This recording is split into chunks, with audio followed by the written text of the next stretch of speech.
Ministério da Cidadania apresenta 22º Virtuose, de 19 a 21 de dezembro com concertos na Igreja São Pedro dos Clérigos. Participações do pianista André Memari, do violinista Tim Clifford, da Orquestra Jovem de Pernambuco com o maestro Rafael Garcia e muito mais. A programação reserva ainda a estreia no Nordeste da ópera cinemática de Joci de Oliveira, no auditório do Apolo 235, e o Virtuose no Turismo Criativo no Pátio São Pedro. Entrada gratuita. Apoio: Prefeitura do Recife e do Governo do Estado de Pernambuco. Realização: Virtuose, Secretaria Especial da Cultura e Governo Federal. Mais informações: virtuose.com.br. Universitária.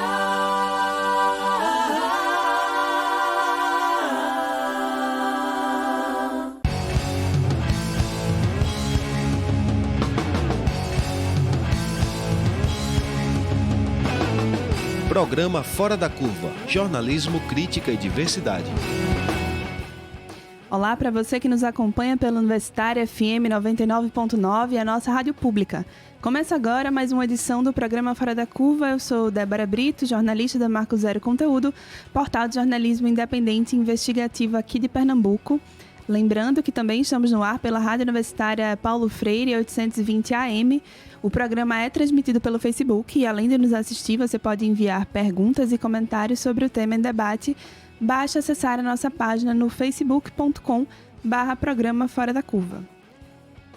Bom, a violência e os conflitos no campo aumentaram.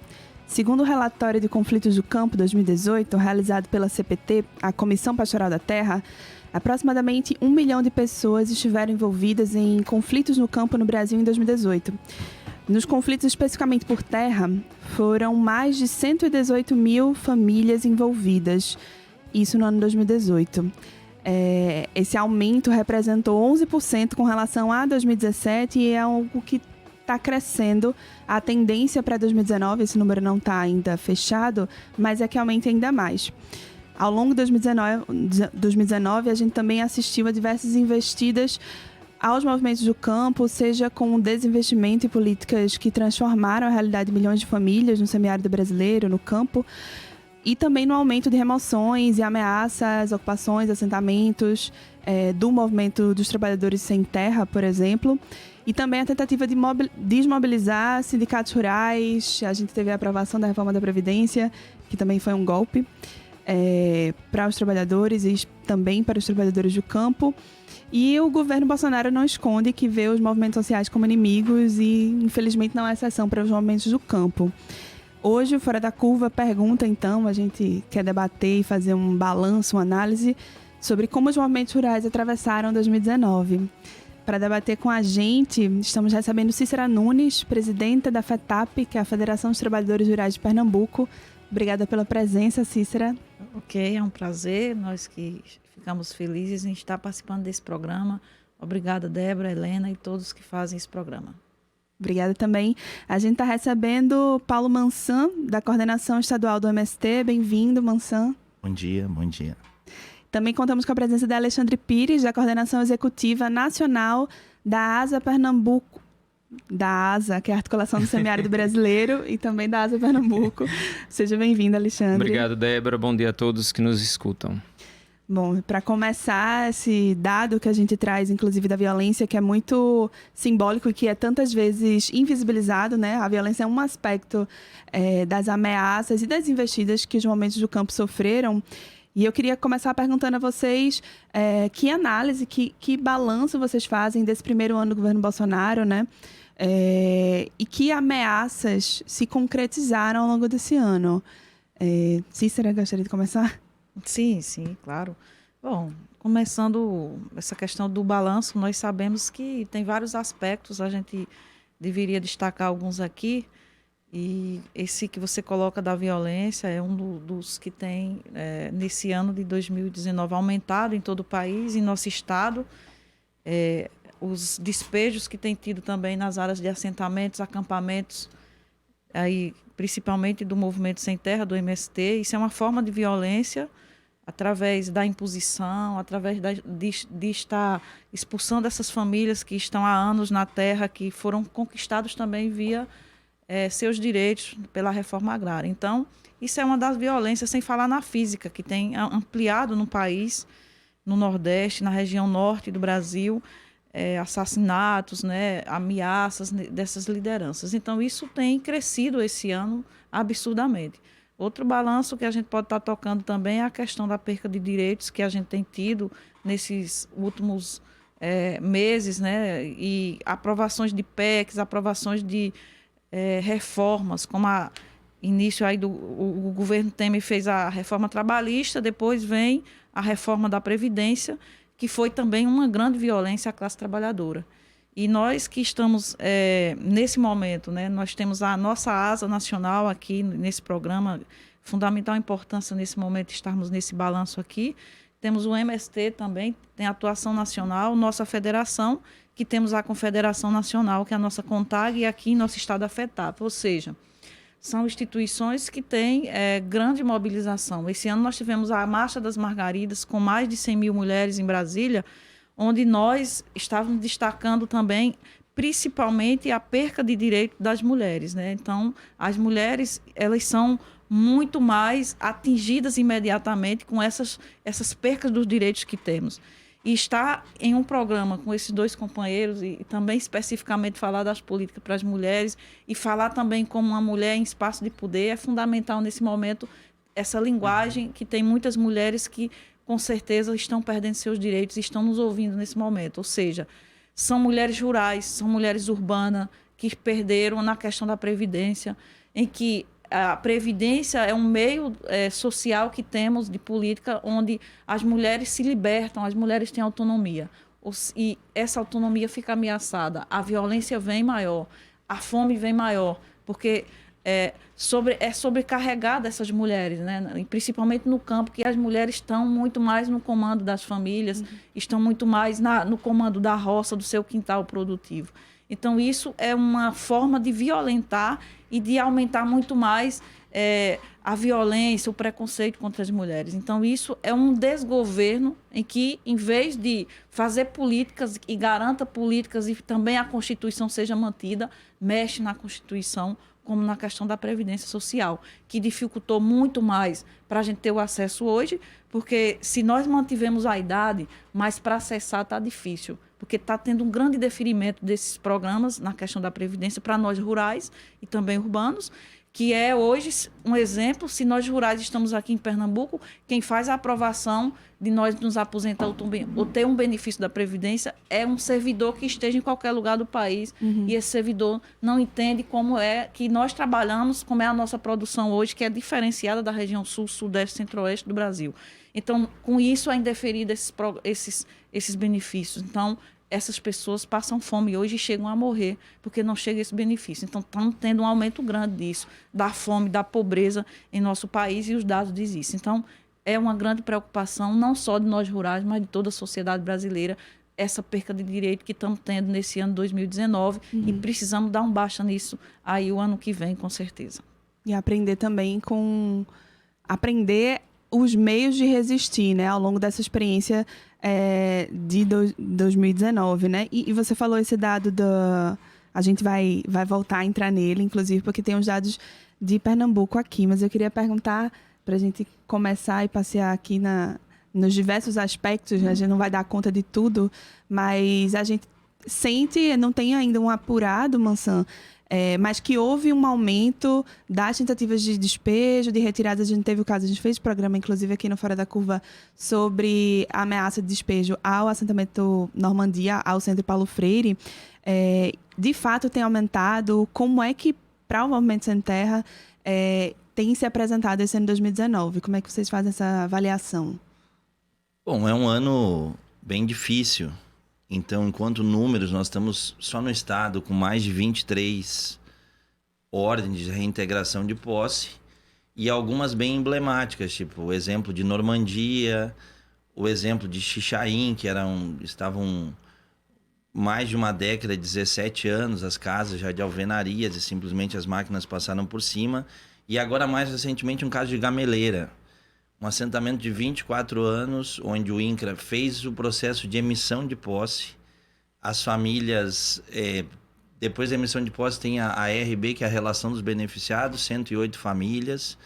E já acessaram 2 créditos, tem 3 escolas na área, e agora a Justiça, depois de 24 anos, as famílias já lá, com direito à emissão de posse, simplesmente tem uma ordem de despejo dizendo que o latifundiário questionou lá atrás. E a Justiça deu o parecer favorável. Então é um processo, como o Cícera disse, é um momento histórico de muitos retrocessos. E não é só Pernambuco. No caso do MST, eu acho que no rural geral é um ataque meio que nacional. Então tem um retrocesso nesse âmbito dos direitos. O que o governo está tentando fazer? A gente está entendendo que há uma derrubada, uma retirada de direitos e direitos históricos, desde os varguistas, que eram coisas básicas, a CLT, a reforma, agora tem essa carteira amarela, essas coisas assim, Constituição de 88 também desmontadas, e por fim, esse último período dos avanços sociais com o governo Lula e Dilma. Então praticamente é um desmonte universal de tudo. O governo com essa política econômica ultraliberal. Por um outro lado, ele também não está conseguindo dar resposta ao que a sociedade almeja. Se a gente pega as pesquisas, o foco central é o quê? Emprego, saúde e segurança pública. Nenhum dos 3, a saúde, diminui-se o arcabouço de atendimento. Emprego, nós estamos com 12, 13 milhões de desempregados, que é o que não baixa. Pernambuco, acho que estamos com 17%. E segurança pública... a grande proposta deles é militarização da sociedade, que aí estamos vendo um extermínio em massa da juventude negra, em especial pega esse caso de Paraisópolis, eu acho que é bem emblemático, e por outro lado no rural, atacando em especial sem terra, possibilitando a possibilidade de, o latifundiário pode se armar e pode simplesmente matar. Então é um momento difícil que nós estamos vivendo. Enfim, e aí depois eu acho que a gente desenvolve o raciocínio um pouco mais para frente, mas não está fácil, mas estamos aí, estamos resistindo. Estamos resistindo, com certeza. E ainda abrindo, né, o debate, porque acho que muitos desses temas, inclusive o ouvinte, a ouvinte, não está familiarizado, porque são temas que muitas vezes não chegam à imprensa, né? E a Alexandre, né, que está na coordenação executiva da Articulação do Semiárido Brasileiro, que balanço, que retrocessos e ameaças houve esse ano, né? Teve aí um desvestimento, teve o lançamento de uma frente também em defesa do semiárido. Como é que está hoje, assim, nesse saldo? Então, Débora, eu vou tentar trazer alguns elementos que são complementares ao que Cícera e Paulo trazem para a gente. Assim, nós temos um balanço muito negativo, né? Assim, de que esse primeiro ano de governo, do atual governo federal, é um ano de desestruturação, não só das políticas, dos programas, das iniciativas que a gente conquistou ao longo desses anos, mas é também um governo, um ano em que se mostra um campo de violência simbólica bastante importante, que eu acho que os ouvintes do Fora da Curva, aqui da Rádio Universitária, devem ter um grau de concordância conosco, né? O que a gente tem percebido na ASA, quais são as avaliações que a gente tem feito, né? Primeiro que há uma negação do governo sobre a importância e a participação da sociedade civil, seja das ONGs, seja dos movimentos sociais, nos processos de desenvolvimento e de construção do Estado brasileiro. E isso é algo extremamente ruim para a democracia do país, porque nenhum governo, ou nenhum Estado, é melhor dizer assim, nenhum Estado consegue se desenvolver se não for com um processo de participação amplo, com todo o direito democrático aberto para a população.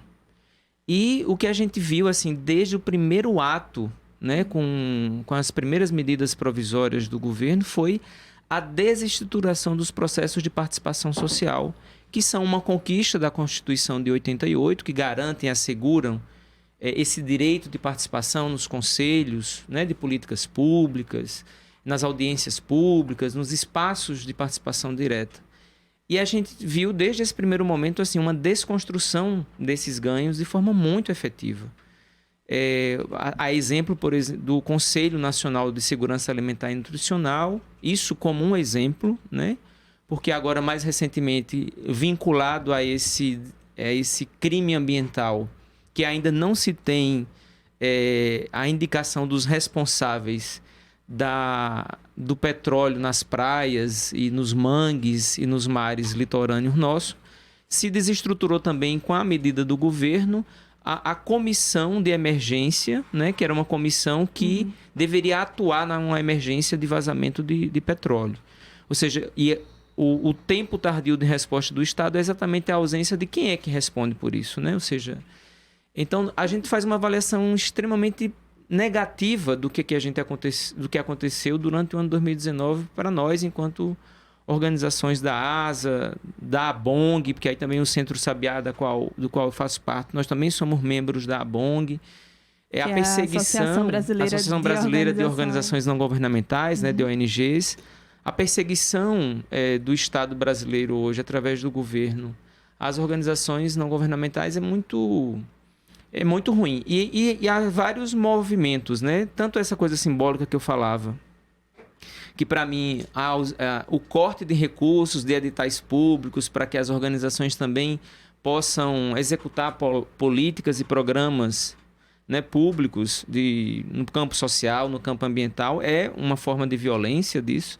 E a outra é o que aconteceu com os companheiros da organização não governamental Saúde e Alegria, lá da região norte do Brasil, que foram presos, acusados de tocar fogo nas matas amazônicas, quando na verdade estavam cumprindo um papel, que era um papel de redução e de brigadas para acabar com os incêndios, né? Então, assim, de fato, a gente vê uma situação bastante gritante, assim, e isso é algo que quem perde é a sociedade, porque acho que um dos últimos elementos que eu queria colocar nessa rodada inicial é que uma das coisas que nós conquistamos, que a sociedade brasileira conquistou nos últimos anos, foi, sobretudo, a capacidade de construir diálogo entre sociedade e Estado, sociedade e governos, né? E o que a gente vê com esse atual governo é exatamente um bloqueio sobre essa possibilidade da gente dialogar para a construção do nosso país. Aliado isso tudo que vocês falam com a criminalização, né? Direta, nesse caso que você trouxe, de Alté do Chão, dos brigadistas que foram incriminados. Felizmente, a gente ainda tem algumas instituições ou pessoas da democracia, das instituições, né? O Ministério Público Federal chegou a emitir um posicionamento. Mas acho que essa criminalização dos movimentos, da organização social, diz muito também sobre o que a gente tem que enfrentar em 2020. E aí, com relação a isso, eu queria retomar a questão que passou um pouco batido também, assim, né? Foi noticiado e não se voltou a falar, mas sobre a declaração de Bolsonaro de emitir uma GLO, a Garantia de Lei e Ordem, para retiradas de assentamentos, de ocupações no campo especificamente. E isso foi agora, 25 de novembro, que aconteceu. E eu queria perguntar, o que é que, para quem não sabe, né, as GLOs, elas são ordens executivas que só podem ser dadas, de fato, pelo presidente da República. E Bolsonaro, na afirmação, na declaração dele, disse que os estados, na verdade, relutavam, protelavam em tomar essa decisão. Então, tem aí um indício de, outra vez, a militarização e outra vez a federalização, né? A União tenta passar por cima dos estados, inclusive. O que é que significa isso para vocês? Assim, isso é uma ameaça? O que é que isso pode representar, inclusive, tendo forças nacionais nesses movimentos de retiradas de ocupações, de assentamentos? Representa uma escalada de violência também? Não, sem dúvida. Esperamos que isso não passe, né? Porque ele aventou, mas ele está entrando com outras, também com algumas outras formas, porque se isso acontecer, tirando um pouco a autonomia dos estados, porque os estados têm algumas vantagens, que seria assim, os estados conhecem os conflitos mais de perto, então acompanham, tem em vários estados, como aqui, processos de mediações com o governo estadual, com o Ministério Público, que acompanha os conflitos fundiários. Enfim, então no momento que pega a Força Nacional vai resolver aquilo, sem dúvida atrocidades monstruosas podem podem acontecer. Mas isso tudo, eu acho que está voltado, enfim, porque boa parte da sustentação do Bolsonaro é a bancada ruralista, que inclusive agora está se distanciando. Isso tudo acho que tem a ver com o processo de expansão do próprio agronegócio para as terras. Porque se nós olharmos, onde é que o governo pensa na expansão da fronteira agrícola?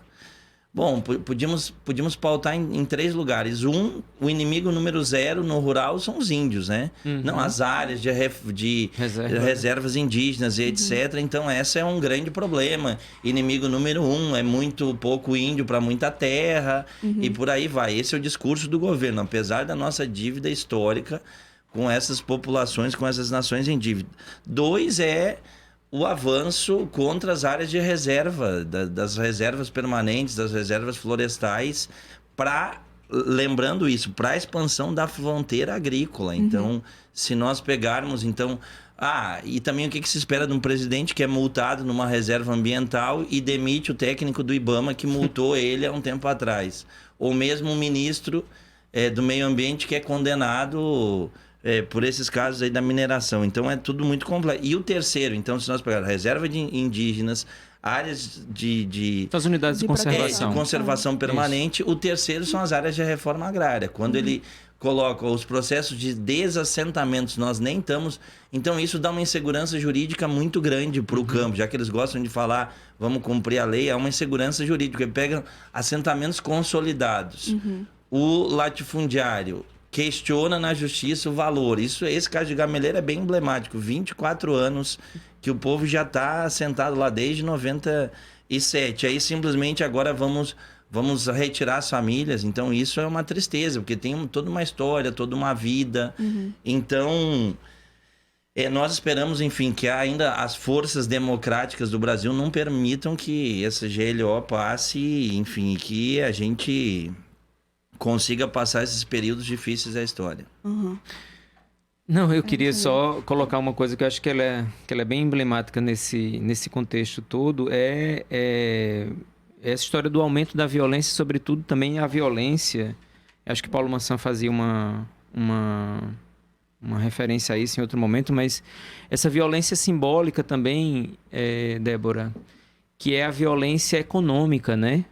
Ou seja, a gente teve do ano de 2017 para o ano de 2019 mais de 1.150.000 pessoas retiradas do Bolsa Família. Ao mesmo tempo, a gente tem um marco de mais de 13 milhões de pessoas que vivem em situação de extrema pobreza no Brasil. E aí eu convido os ouvintes da Rádio Universitária e aqui do programa Fora da Curva a olhar para as ruas da cidade do Recife. As ruas de Camaragibe, São Lourenço da Mata, do povo que está nos escutando, né? Como nos últimos anos o número de pessoas em situação de rua tem surgido, aparecido. Por quê? Porque as pessoas estão empobrecendo. Essa política econômica do governo é uma das mais fortes formas de violência. Para além dessa violência que é extremamente preocupante, que é essa violência física da qual Paulo trata, essa violência econômica ela é uma violência que atinge principalmente também as próprias mulheres. Porque são elas também grandes responsáveis pelo processo de abastecimento alimentar das famílias, né? Então, isso é algo que tem me chamado muita atenção.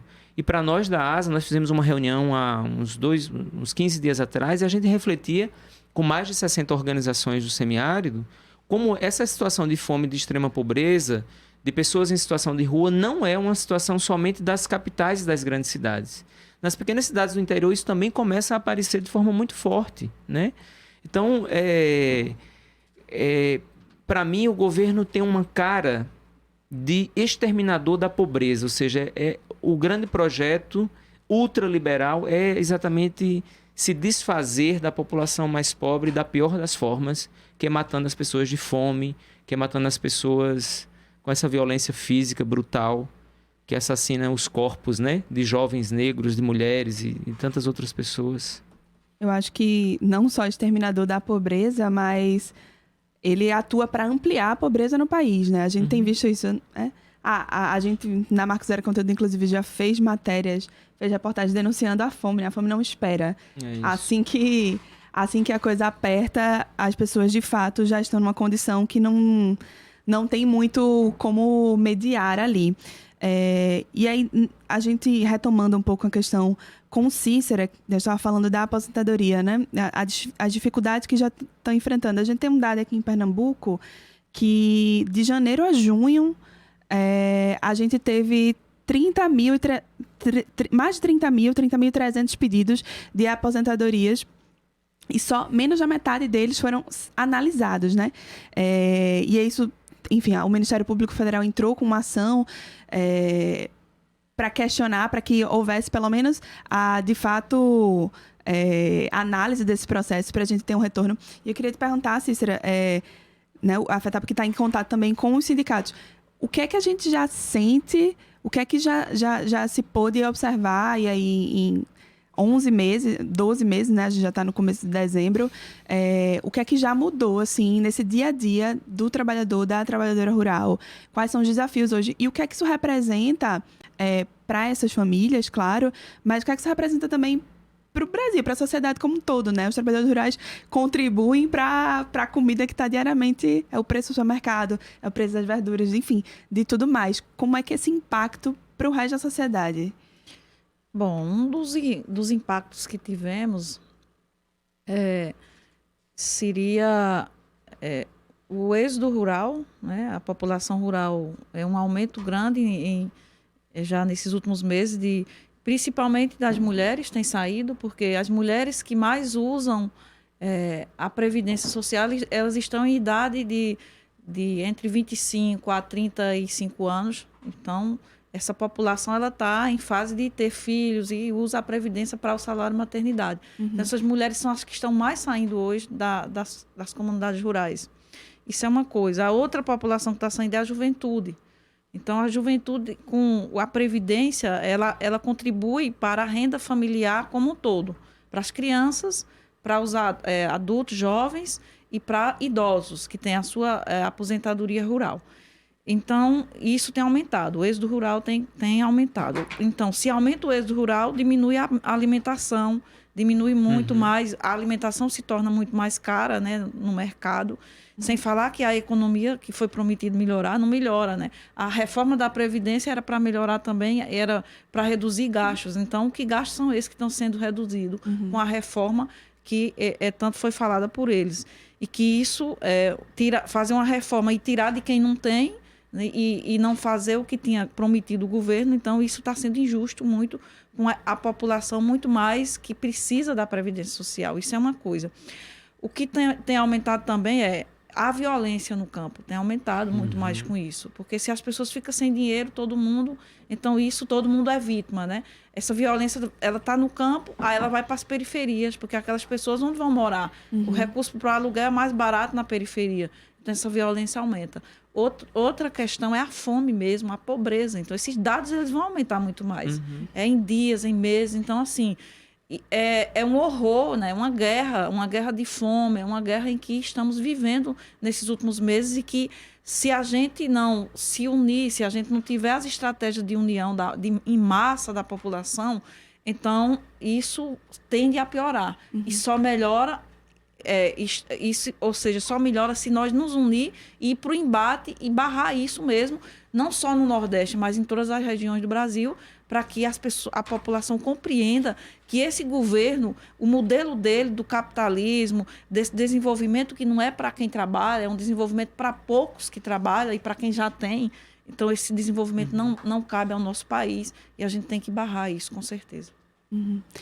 A gente vai falar também sobre como é que a gente resiste, mas agora o Fora da Curva vai fazer um rápido intervalo e já volta com o debate como os movimentos rurais atravessaram 2019 aqui na Rádio Universitária, a nossa rádio pública.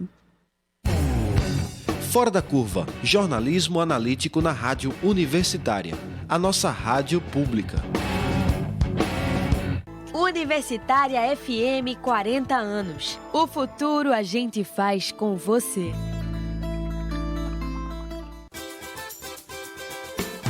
Você sabia que a amamentação também traz benefícios para a mãe? A mulher que amamenta tem menos chances de ter doenças como câncer de mama e de ovário, diabetes tipo 2 e depressão pós-parto. A amamentação também ajuda o útero a se recuperar da gestação e do parto. Amamente e apoie quem amamenta. Uma produção Rede Nacional de Rádio.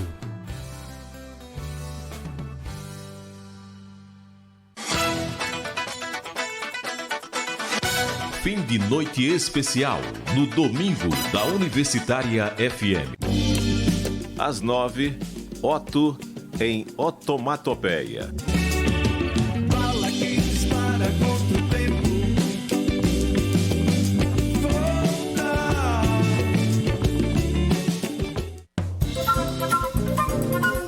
Volta. 10 horas, Hermeto Pascoal no Mundo dos Sons.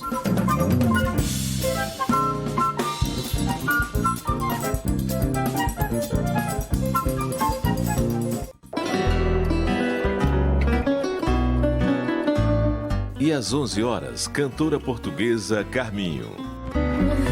Esta noite choveu muito nas pedras da minha rua.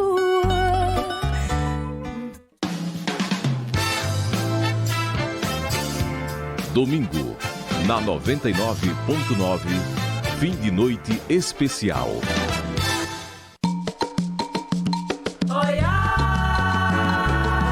De segunda a sexta, das 6h30 às 7 da noite, acompanhe a série de Boca a Ouvido, Música da Diáspora Africana em Pernambuco. Vem ouvir o que músicos, pesquisadores, produtores, poetas e o povo nas ruas têm a dizer sobre essa música feita aqui no estado a partir da diáspora africana. A série é realizada pela ONG Alsuba Comunicação e Educação, com incentivo do Funcultura e o apoio da Rádio Universitária FM.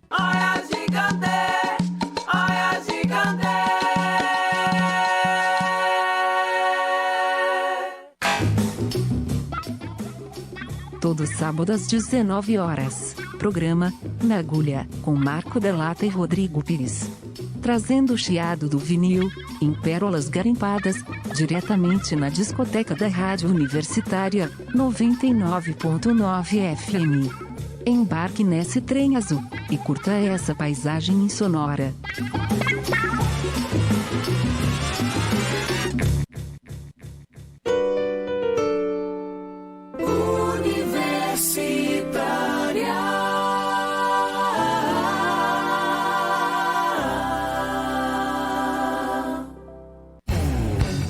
Programa Fora da Curva. Informação a serviço da maioria.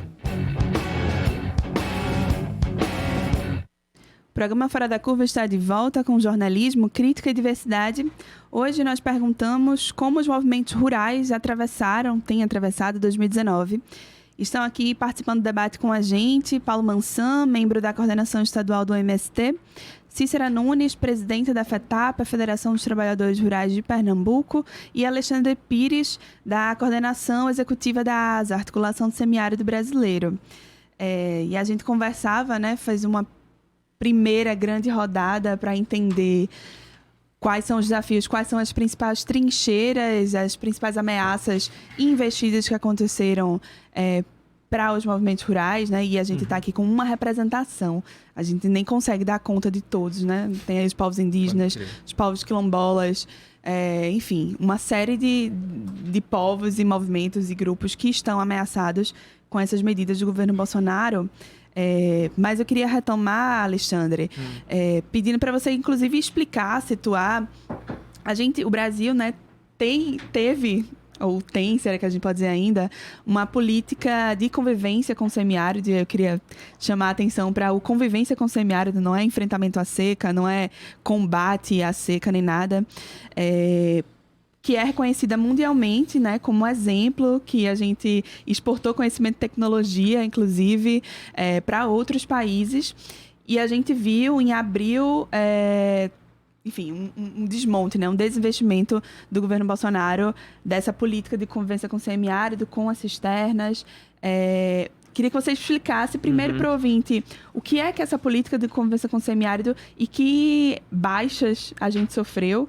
E, ao mesmo tempo, houve um movimento de resistência, com a frente parlamentar. Se você puder também dar esse panorama de como é que a gente está hoje, fechando o ano. Não, então, eu queria começar convidando os ouvintes a lembrar um pouco da situação que a gente viveu, historicamente viu pela televisão aqui em Recife, no estado de Pernambuco, a situação do povo do sertão, né? O povo que vive lá no sertão e que de tempos em tempos das secas sempre passou muita fome porque não tinha água, dependia dos vereadores e prefeitos para poder ter água abastecida em casa, ou seja, uma condição sempre muito precária. E em 99, há 20 anos atrás, que a ASA faz 20 anos agora no ano de 2019, há 20 anos atrás surgiu a ASA.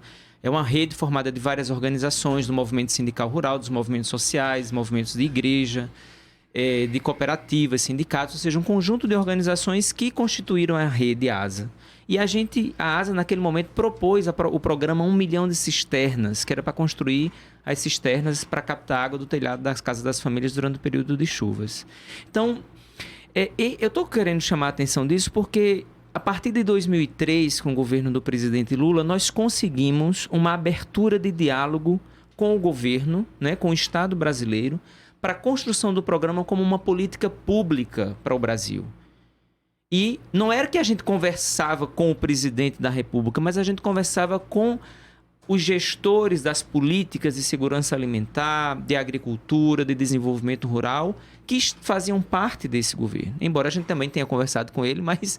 E o que é que isso tem a ver com essa pergunta de Débora? É que o CONSEA, que aí eu quero retomar um pouco da minha fala no bloco anterior, o CONSEA era o espaço onde a sociedade civil conversava com o governo para pensar as políticas, recursos e iniciativas que contribuíssem para a melhoria da condição de vida do povo no que diz respeito à segurança e soberania alimentar da população. E a água para o semiárido foi um marco histórico para a nossa região, mas também desse espaço de diálogo que era o CONSEA na relação entre Estado e sociedade. Uhum. Então, quando o atual governo, desconstrói o CONSEA, extingue o CONSEA, nós, enquanto ASA, ficamos, nós vamos dialogar com quem? O governo está dizendo que não quer dialogar com as ONGs, com os movimentos sociais, porque são ativistas sociais. E nós vamos dialogar com quem? E foi aí que nós começamos todo um processo de diálogo com um conjunto de parlamentares, especialmente com o deputado Carlos Veras, que é daqui do estado de Pernambuco, o deputado Patrus Ananias, de Minas Gerais, e o deputado Bira do Pindaré, que é do Maranhão. E os três assumiram uma tarefa que era de, junto com a gente da ASA, com os vários outros movimentos sociais, com a CONTAG, com a MST, com a MPA e vários outros movimentos, construir uma frente parlamentar em defesa da convivência com o semiárido, que foi lançada em abril. Uhum. Como uma forma da gente poder ter um canal de diálogo com a ação pública, de com quem é que nós vamos conversar sobre isso, né? Então, de lá para cá, desde o lançamento da frente parlamentar, a gente tem construído documentos que têm contribuído com os parlamentares para a elaboração do orçamento público, prevendo que a gente ainda tem uma demanda de 350 mil famílias no semiárido que não tem água para o consumo humano. Então, pensar que esses documentos, os dados que a gente levantou, são insumos para que os parlamentares, na hora de pensar o orçamento para 2020 e do próximo ciclo orçamentário do PPA, consigam prever orçamentos para os programas de cisternas, para as iniciativas de convivência com o semiárido. Fizemos audiência pública sobre a Caatinga. Fizemos audiência pública com os organismos multilaterais, com a FAO, com o FIDA, com o Unicef, para pensar como é que esses órgãos internacionais ligados à ONU podem contribuir para o desenvolvimento do semiárido. Estamos fazendo um diálogo com fizemos um debate, inclusive agora em Petrolina, durante o Semiárido Show, com várias organizações da pesquisa, para a gente pensar também o semiárido, valorizando os pesquisadores e as inovações tecnológicas que a gente tem no semiárido, seja do INSA, seja da Embrapa Semiárido, das universidades e institutos federais. E também fizemos um movimento que é de dialogar com o consórcio de governadores, que aí eu acho que merece um destaque em outro programa, Débora, do Fora da Curva, que é pensar, de discutir isso, né? Nunca na história do Brasil a gente teve um mecanismo como esse, que é um mecanismo legal, que é a constituição de um ente, né? Que é para exatamente tentar resguardar o direito da população do Nordeste, uma vez que o governo federal tem negado os investimentos para a região Nordeste, porque a região Nordeste não votou nele nas eleições passadas. Então, Esse tem sido um pouco do movimento que nós, enquanto ASA, temos feito para tentar resistir, no sentido também de ser propositivos, porque o nosso desejo e a nossa intenção é de atender a população do semiárido que vive ainda em circunstâncias de muitas fragilidades. Então, a gente precisa pensar em estratégias que contribuam com isso. E a Frente Parlamentar tem sido, entre outras iniciativas, tem sido um processo interessante desse nosso diálogo. É interessante também que você fala, né? Essa frente, ela foi formada, né, com cerca de 200 deputados e senadores. Exato. Compondo ela, né? A gente, de fato, fica se perguntando a efetividade, o quanto tem conseguido, porque acho que uma característica do governo Bolsonaro também é de muitas declarações, né? Ele faz muitas ameaças, essa violência simbólica, ele, de certa forma, autoriza uma série de violências que aí acontecem, enfim, acontecem no dia a dia, né? As pessoas, esse aumento da violência, inclusive urbana também, a gente entende, vários analistas, que é fruto disso. Mas eu queria entender, assim, a questão do semiárido hoje. Os investimentos foram retomados? É uma questão... A principal trincheira é do orçamento, né? Você falou, o balanço é que tem 343 mil famílias que não tem cisterna, né? Não tem nem a primeira cisterna para consumo humano, porque tem outro programa da segunda cisterna. A questão é o orçamento, essa briga pro orçamento, vocês analisam que dá para ganhar, assim, o que é que a gente consegue garantir? Acho que a questão é o orçamento, mas a questão é política, né? Ou seja, não há um interesse do governo atual de investir na região semiárida. Essa é uma coisa muito concreta. Só para se ter uma ideia, nós tínhamos no início de 2019 75 milhões de reais destinados ao programa de cisternas no Brasil, no orçamento da União. Desses 75 milhões de reais, 34 milhões estavam já comprometidos com pagamentos que o governo deveria fazer aos órgãos que estavam executando o programa. Então, restava aí pouco mais de 40 e poucos milhões de reais destinados ao programa de cisternas.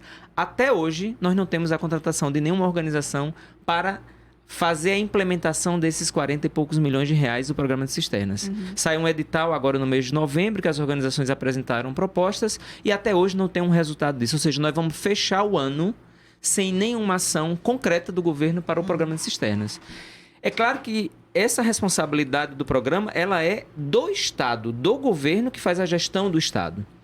No entanto, o nosso processo com a Frente Parlamentar é para que a Frente Parlamentar cobre do governo a destinação de recursos, porque o governo elabora a peça orçamentária e ela vai para o Congresso para que os parlamentares votem.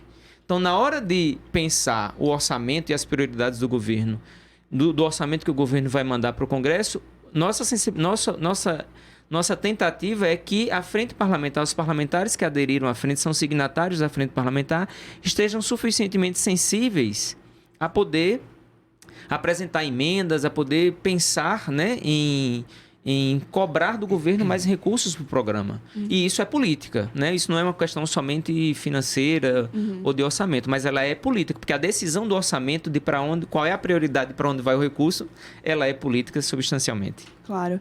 E aí, para a gente entender, né, é muito difícil, inclusive para o ouvinte, se fala, né, o governo tende, e ele tem feito muito isso, a divulgar esse investimento, esse número, 75 milhões, ele foi muito falado. Não, tem 75 milhões para o programa de cisternas, para a política de cisternas, mas não quer dizer que o governo seja obrigado a gastar. Isso. Então, esse dinheiro, de fato, não foi colocado, né? Acho que essa contra-narrativa é importante, né? Para, inclusive, esclarecer as pessoas, de fato, o que é que está nesse jogo de palavras. Ter o recurso não significa dizer que ele vai executar. E aí, como a gente está vendo, não foi executado, né?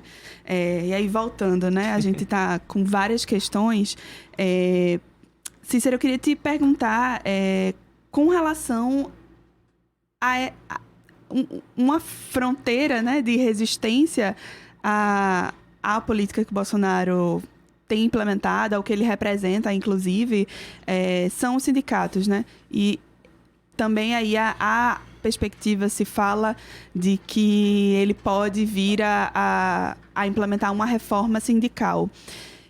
Como é que vocês têm lidado com isso? O que é que, se você puder explicar como é que ele tem tentado desestruturar, inclusive, os sindicatos, e aí especificamente os sindicatos rurais, que ainda são resistência, né, nesse cenário. A gente tem também o próprio PT, Lula, representando os momentos, né, o movimento sindical. O movimento sindical.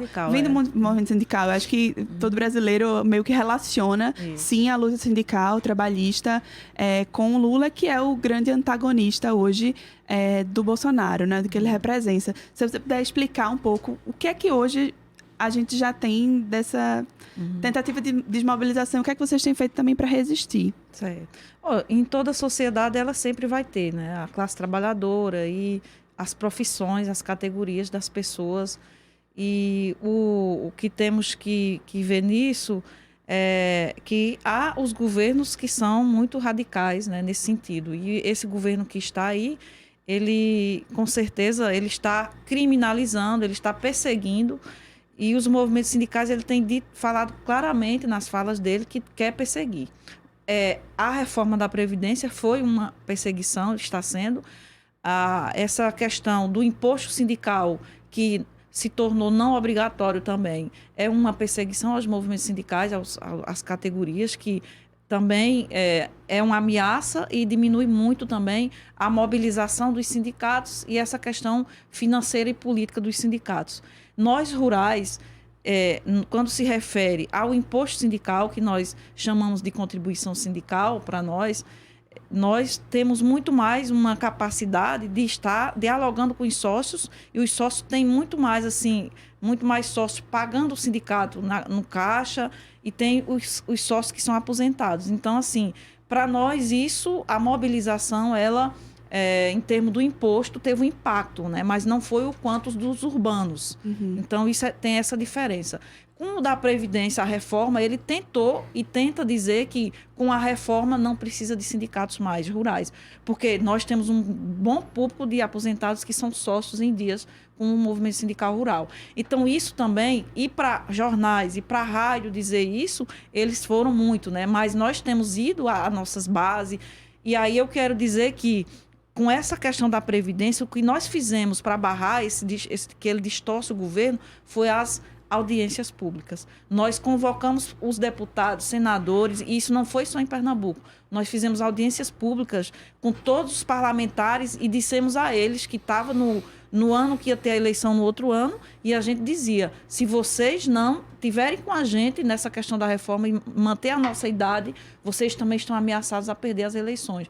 Porque nós somos um grande público que também vocês dependem de estar nesses espaços de poder. Então, as audiências são meios de resistência e são meios também de estar nos articulando com esses parlamentares para que eles assumam o seu espaço de poder e que a gente também repense. Os que estão lá se representam a classe trabalhadora. Então, a gente fez muito isso.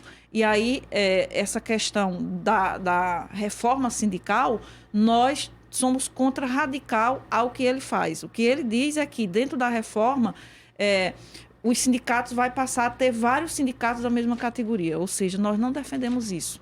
Nós defendemos a unicidade sindical. O que é a unicidade sindical? É ter uma categoria só representando naquele município, ter o percentual de sócio representando, que na lei já existe isso hoje. Então, assim, o que ele quer é dispersar muito mais as pessoas e tornar as pessoas muito mais individualistas. Então, enquanto mais eu defendo o meu corporativismo, mas eu fico muito mais frágil a um governo a estar me convencendo a algo em que muitas vezes não vai servir para o coletivo. Então, essa reforma sindical que ele quer é desestruturar, individualizar as pessoas para que se torne muito mais a violência entre nós brigando uns com nós, para que facilite esse sistema de governo capitalista, de domínio do capital em nosso país. Então, precisamos ficar muito atento a isso e muito atento ao que é realmente essa reforma sindical, que muitas vezes distorce nos meios de comunicação, dizendo que os sindicatos são isso, desvia, são isso, né? E, na verdade, não é. É uma distorção para que a população fique contra os sindicatos. E que isso tem a ver com posição política, que é que um dos melhores governos que tivemos no Brasil, como Lula e Dilma, vieram da classe trabalhadora e que geriram muito bem para a classe trabalhadora e para o país, com todo mundo junto em nosso Brasil. Então, temos que ficar atento a isso. Acho que a resposta sempre também passa pela coletividade, né? Como é que a gente consegue, inclusive, estar unido, em contato, construindo estratégias de resistências conjuntas, já que também isso que se fala, né? A todo momento você está respondendo a agressões, respondendo a tentativas de retirada de direitos, e são lutas muito grandes. Você falou da questão de que trabalho foi esse feito, né, de resistência, inclusive com os parlamentares, e acho que não dá, a gente está numa avaliação 2019, mas não dá hoje para deixar de falar do que é 2020, do que significa 2020 para os movimentos que estão hoje na resistência, mas que talvez precisem também construir propostas, né? Qual que tem sido a estratégia, ou qual que vocês já conseguem planejar de estratégia para as eleições de 2020, né? Que são eleições municipais, mas que talvez tenham um papel fundamental de resistência local, ou de reconstrução, disso que se fala, né? De voltar às bases. A gente talvez sempre esteve nas bases, movimentos do campo principalmente, mas o que é que se planeja hoje, movimentos das famílias agricultoras, trabalhadoras do semiárido, também dos sindicatos, do MST. Como é que vocês estão vendo 2020 e essa movimentação de já para as eleições? Mansan? Primeiro, a gente não pode ter 2020 como o horizonte. Nós temos que, eu acho que, enfim, 2020 é mais um momento, pode ser meio que divisor de águas para a eleição de 2022, mas assim, o que o MST acha é que a gente tem que organizar o povo. Então nós temos essa volta, e não adianta fazer discurso, tem que estar junto com o povo, e o povo criando as alternativas para conseguir dar saltos. No nosso caso, por exemplo, os acampamentos, infelizmente, porque a gente não quer que exista acampamento, a gente quer que todos tenham acesso à terra, mas os acampamentos nesse período estão bombando. E aí eu acho que a gente pode fazer esse diálogo com o povo nos mais variados. Vou citar uma coisa que antes a gente se passou aqui e não citou. Mas até dia 27 de novembro o governo tinha liberado 439 novos agrotóxicos. Ontem a Anvisa fez 4.500 amostras. Um quarto delas, 24%, tinham índices elevados de veneno, ou seja, superiores ou fora dos padrões. Mas praticamente todas tinham veneno. Vamos deixar claro, o agrotóxico é veneno. Todas têm. A questão é o quanto tu vai ser envenenado. Se vai ser muito. Então, acho que tem várias formas de resistência. E vou citar algumas... e aí já vou fazer a propaganda. Tipo, nesse ano, o Armazém do Campo, para nós, para o MST, eu acho que foi um espaço que a gente criou no Recife Antigo, que é um espaço de diálogo com a sociedade. Enquanto o governo... libera agrotóxico para envenenar, nós estamos levando junto com as feiras e com a agroecologia, levando comida saudável para...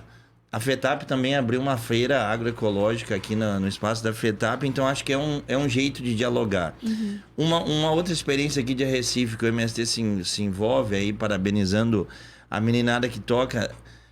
pós as eleições se juntou com outras coisas que tinha, mas o movimento Cineclube Recife. Então nós estamos em mais de 40 bairros. Então são formas que a periferia, que a resistência, então o povo vai se organizar. Apesar de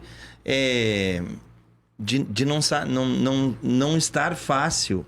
Mas assim, as eleições eu acho que é um momento. A gente não pode se iludir de que as eleições vão resolver o problema da sociedade brasileira. Nós temos que ter gente organizada que reflita e que entenda todo esse processo que tá acontecendo. Inclusive que consiga se libertar desse discurso do ódio.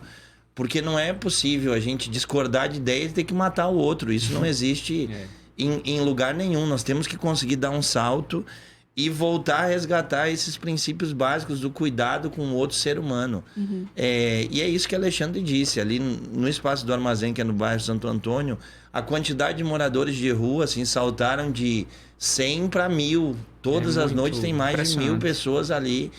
Então, nós temos que pensar alguma forma... E não tem outro senão resistir às atrocidades desse governo para conseguir dar saltos e a organização do povo. Uhum. É isso, são aquilo que a gente já sabe fazer, são núcleos de bairro, são E aí as mais variadas é a feira, é isso, as mais variadas iniciativas que a gente tem que conseguir criar e se juntar nesse movimento de resistência na maior unidade possível, porque é isso, cada um puxa para um lado, nós estamos num momento de unidade, de o povo conseguir dialogar e somar para fazer essa grande frente de resistência e mais politicamente falando, o que a gente está puxando, que é inclusive CONTAG, a ASA estão junto, é a Frente Nacional, Frente em Defesa da Soberania Nacional e Popular, então, que é uma frente que aí junta, não é só parlamentares, mas também junta todo mundo contra esse processo de desmonte do Estado de Direito. Uhum. O governo está privatizando tudo, né, gente? É Banco do Brasil, é Petrobras, que vende as partes, é Caixa Econômica. Então, nós vamos poder Correios agora. Serpro e tantas outras coisas, que é privatização de estradas que a gente não vai ver. Enfim, é tanta coisa que a gente não consegue nem anotar tudo o que é. Mas o esquema, a resistência e a unidade, eu acho que organização, trabalho de base, sem discurso, mas ir criar experiências e potencializar as que existem e a maior unidade possível na resistência. Uhum. Tem esse aspecto também, né? Mas eu quero direcionar a pergunta também a Alexandre Cícera. Como vem 2020? Que estratégia? Já está caminhando para o finalzinho do programa, então já peço o fechamento, inclusive. Não, eu vou falar bem rapidinho, Débora. Eu acho o seguinte, é um recado... Bom, primeiro agradecer, é sempre bom estar aqui no Fora da Curva, na Rádio Universitária. Eu me sinto muito bem por ser uma rádio pública, né? Onde fala sobre o interesse, fala daquilo que é interesse do povo. Assim, sobre 2020, eu acho que você faz uma provocação com a história das eleições. Concordo plenamente com o Paulo. A gente não pode pensar 2020 e se fechar em 2020 como apenas no processo eleitoral. De toda forma, o que nós temos defendido na ASA e na Articulação Nacional de Agroecologia é que nós precisamos valorizar as lideranças locais, os trabalhadores e trabalhadoras, para ocuparem as cadeiras nas câmaras de vereadores e nas prefeituras. Nós precisamos que o nosso povo, os trabalhadores e trabalhadoras desse país, votem em trabalhadores e trabalhadoras comprometidas e comprometidos com as necessidades, com os sonhos e com os desejos de uma sociedade mais justa. Não dá mais para a gente estar trabalhador votando em patrão, votando em pessoas porque são bonitinhas, porque são de uma família de políticos e tal. Bom, nós precisamos renovar, e renovar significa votar nos trabalhadores e trabalhadoras. Mais sucinto impossível. Deixa eu só pegar ontem o Bolsonaro falando. A gente tem 3 minutos. 3 minutos. O Bolsonaro falando. Ele falou, nós temos que dar espaço para o povo brasileiro. Aí ele estava na CNI e o povo brasileiro são os patrões. Então é a concepção que está aí. Então, uma concepção do lado dos patrões ou do lado dos trabalhadores. É um projeto de país que também está colocado em jogo, né? E aí a gente lembra mais uma vez, é isso, né? O povo é o povo trabalhador, de fato. Isso. Bom, o importante do programa, e os ouvintes estão ouvindo, é isso, né? A gente se empolga e é importante essas notícias.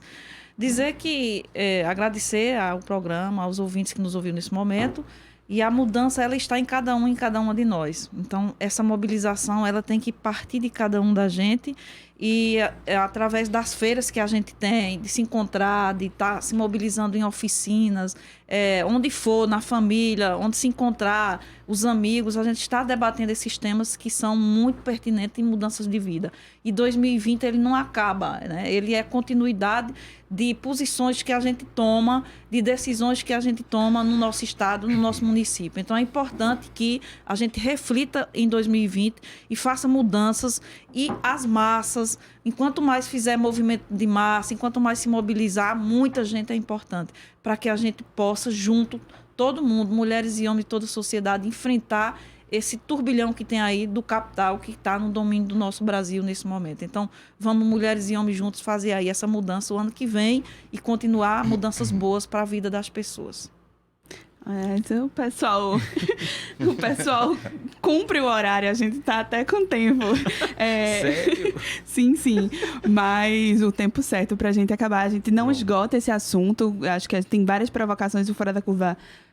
Vai já anunciando aí aos ouvintes, vai entrar no recesso também de final de ano, mas retorna em janeiro. E eu queria agradecer muitíssimo a presença de Alexandre, de Mansan, de Cícera. A gente vai disponibilizar nas redes sociais os contatos, inclusive, para que as pessoas consigam encontrar mais informações e acompanhar os trabalhos também que são feitos. Eu queria agradecer muitíssimo e dizer que esse programa foi produzido por Helena Dias e por mim, Débora Brito, da Marco Zero Conteúdo. Nas redes sociais estiveram Carol Torpe e Larissa Silva. Os trabalhos técnicos ficaram por conta de Marco da Lata. A gente volta amanhã e volta também em 2020 com mais programação, com crítica, jornalismo e diversidade para vocês. O programa Fora da Curva é uma realização do Departamento de Comunicação Social, com o apoio do Departamento de Sociologia e do Núcleo de Rádio e TV Universitárias. Parceria com o Marco Zero Conteúdo, Centro das Mulheres do Cabo, SOS Corpo, Centro Sabiá, Terral Coletivo de Comunicação, Centro de Cultura Luiz Freire. Esse programa fica disponível em nossa página do Facebook e no canal do YouTube. Acompanhe as nossas redes sociais, porque nós também divulgamos por lá muita informação que você não vê por aí. A música tema deste programa foi composta pela banda Diablo Motor. Programa Fora da Curva. A gente fala o que a maioria cala. 12 horas. Universitária. ZYD 24.